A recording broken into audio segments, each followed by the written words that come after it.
Woman, the one and only, our 49th Vice President of the United States, Kamala Harris.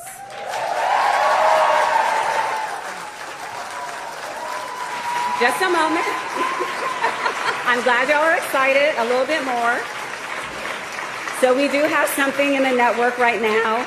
You know what, Madam VP, they don't want to hear from me. They want you. Come on out.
It's wonderful to be home, and thank you all.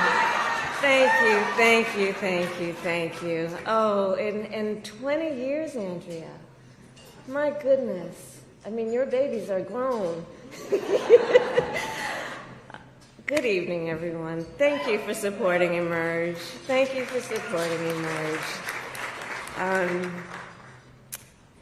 It is so wonderful to be home and to be back with all the leaders who are here and to celebrate this extraordinary organization, which is an organization of so many exceptional leaders, those who found the courage to run for office and those who support them. Emerge, I will say something you know. Throughout my entire career and life, I have always believed in the ideals of our nation. The ideals reflected in the Declaration of Independence, that all are created equal and endowed by our Creator with certain inalienable rights. Ideals advanced and affirmed by the service and sacrifice of generations of patriots. The ideals that ground the Constitution of the United States, that here in our country, power ultimately lies not with the wealthy or well-connected, but with all of us, with we the people.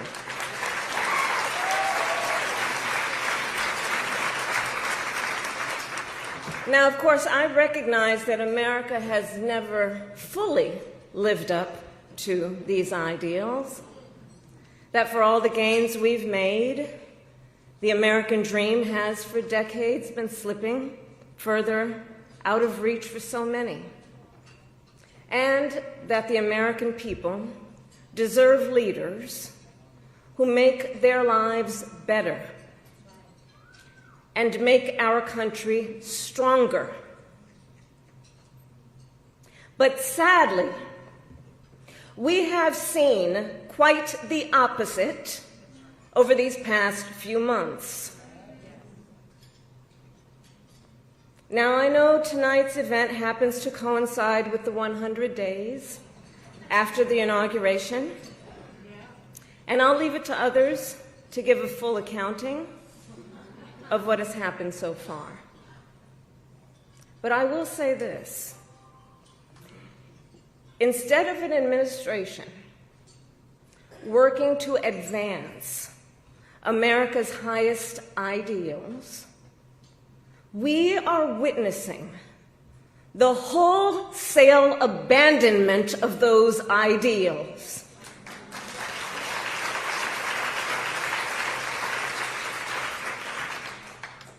And what we are also seeing in these last 14 weeks is Americans using their voice and showing their courage. We all know President Trump and his administration and their allies are counting on the notion that fear can be contagious. They are counting on the notion that if they make some people afraid, it will have a chilling effect on others. But what they're overlooking, what they have overlooked, is that fear is not the only thing that's contagious. Courage is contagious.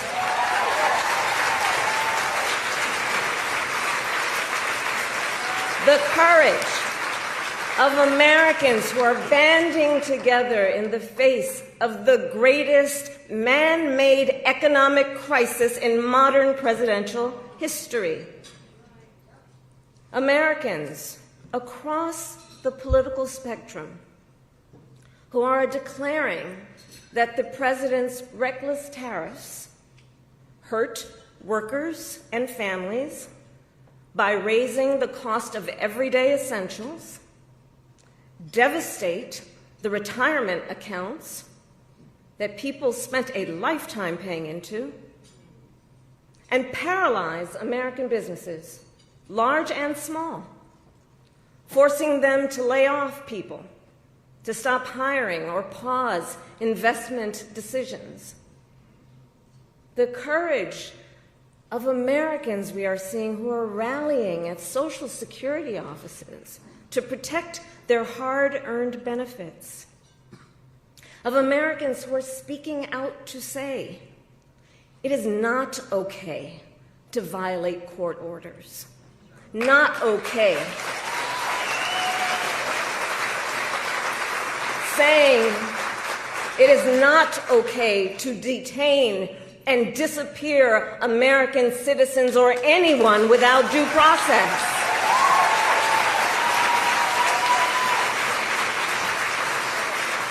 The courage of judges to uphold the rule of law in the face of those who would jail them. Of universities that are defying unconstitutional demands that threaten the pursuit of truth and academic independence.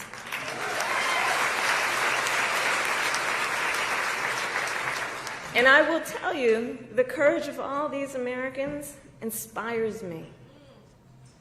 And I have been inspired by the movements like the one in Wisconsin that put Susan Crawford on the Supreme Court, by the State of the People Power Tour that is aiming to ignite a grassroots movement to lift up voices and advance freedom and justice, and by leaders across the spectrum, including congressional leaders like Cory Booker, Chris Van Hollen, Chris Murphy, Jasmine Crockett, Maxwell Frost, AOC, and Bernie Sanders. All who, in different ways, have been speaking with moral clarity about this moment. So here's one of the other things I wanted to talk about tonight and to highlight. So look, some people are describing what's been happening in recent months as absolute chaos. And of course I understand why. And it's certainly true of those tariffs. Tariffs that, as I predicted, are clearly inviting a recession. But friends, please let us not be duped into thinking everything is chaos. I know it may feel that way, but understand what we are in fact witnessing is a high-velocity event where a vessel is being used for the swift implementation of an agenda that has been decades in the making. An agenda to slash public education, an agenda to shrink government and then privatize its services, all while giving tax breaks to the wealthiest among us. By the way, an agenda that is not lowering costs, not making life more affordable, and not what they promised. It's an agenda, a narrow, self-serving vision of America, where they punish truth tellers, favor loyalists, cash in on their power, and leave everyone to fend for themselves, all while abandoning allies and retreating from the world. And folks, what we are experiencing right now is exactly what they envisioned for America. Right now, we are living in their vision for America. But this is not a vision that Americans want. We are living in a moment when the checks and balances upon which we have historically relied have begun to buckle. And we here know that when the checks and balances ultimately collapse, if Congress fails to do its part, or if the courts fail to do their part, or if both do their part, but the president defies them anyway, well, friends, that is called a constitutional crisis. And that is a crisis that will eventually impact everyone. Because it would mean that the rules that protect our fundamental rights and freedoms, that ensure each of us has a say about how our government works, will no longer matter. And if that happens, the one check, the one balance, the one power that must not fail is the voice of the people.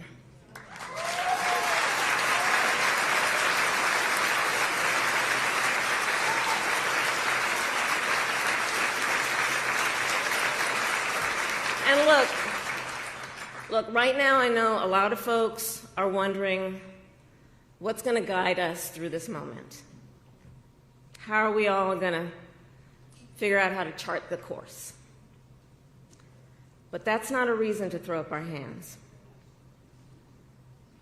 In fact, please allow me, friends, to digress for a moment. Okay. It's kind of dark in here, but I'm asking for a show of hands. Who saw that video from a couple of weeks ago, the one of the elephants at the San Diego Zoo during the earthquake? Google it if you've not seen it. So that scene has been on my mind. Everybody's asking me, what you've been thinking about these days? Well, so in the video, for those who haven't seen it, here those elephants were. And as soon as they felt the earth shaking beneath their feet, they got in a circle and stood next to each other to protect the most vulnerable. Think about it. What a powerful metaphor. Because we know those who try to incite fear are most effective when they divide and conquer, when they separate the herd, when they try to make everyone think they are alone. But in the face of crisis, the lesson is don't scatter.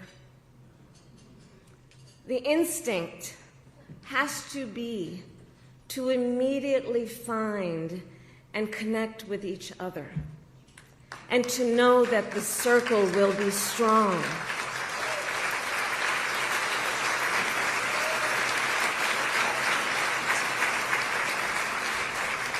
So I'll end with this. I am not here tonight to offer all the answers, but I am here to say this. You are not alone, and we are all in this together. And straight talk, things are probably going to get worse before they get better. But we are ready for it. We are not going to scatter. We are going to stand together, everyone a leader, and emerge. You have a special role to play. Organizing is as important as ever. Mobilizing is as important as ever. Running for office is as important as ever. So please, everyone here, please keep doing what you are doing. And to everyone, let's lock it in. Lock it in. Gear up for the hard work ahead.